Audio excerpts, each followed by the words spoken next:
Alltcafan, lle mae'r haf yn oedi'n hir, lle mae'r sanau gwcw glasaf, naddo wir. Wel, so chi mofon tefyn llifon araf drwy y cwm. Wel, so chi mo flodau'r eithin ar y llethrain garbed trwm.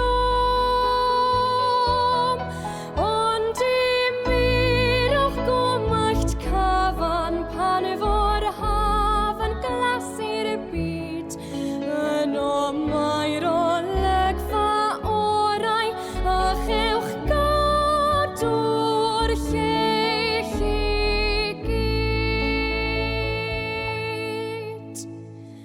Gwyled llynnoedd mwyn cilarni yn Iwerddon naddo fi, tra bu'r rhai yn crwydr o'r gwledydd aros gartref awnes i. Ewch i'r Swistir ac i'r Eidal, neu Iwerddon ar eich tro. Ewch i'r Alban, y mae yno